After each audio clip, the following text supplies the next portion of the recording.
अस्सलामु अलैकुम प्यारे बच्चों, आज हम इस वीडियो में बूढ़ी काकी इस सबक के वसअत मेरे बयान की इस उन्वान के तहत सबक की रोशनी में जुमलों की वजाहत इस सवाल को हल करेंगे।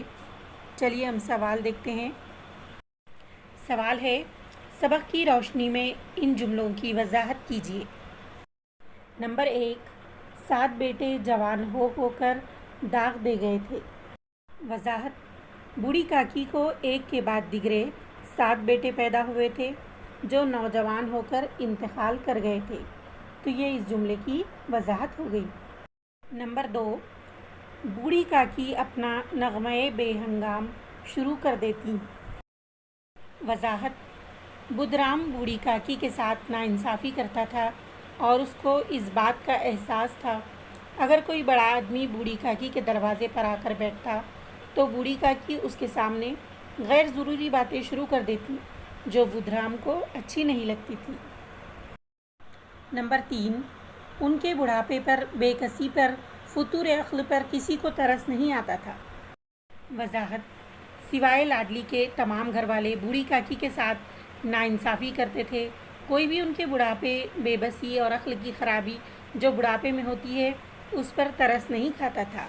तो ये इस जुमले की वजाहत हो गई। नंबर 4, इन चंद पूरियों ने काकी की इश्तिहा और रग़बत को और भी तेज़ कर दिया था।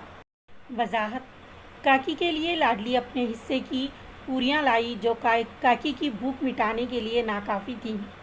उलट चंद पूरियां खाकर काकी की भूख और पूरियों का शौक़ और ज़्यादा बढ़ गया था। जुमला नंबर 5, उन्हें ऐसा मालूम हुआ जैसे कोई पहाड़ पर उड़ाए लिए जाता है। वजाहत, बुधराम के घर जश्न था, पकवान पके थे, सब ने खाना खाया मगर किसी ने बूढ़ी काकी का ख्याल न किया। वो भूख से निडाल हो गई थी।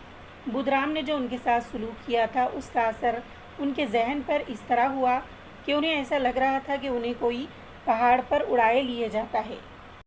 अगर आपको हमारे वीडियोज़ अच्छे लगते हो तो इल्म को फैलाने की खातिर अपने हमजोलियों में ज़रूर शेयर कीजिएगा। अल्लाह हाफ़िज़।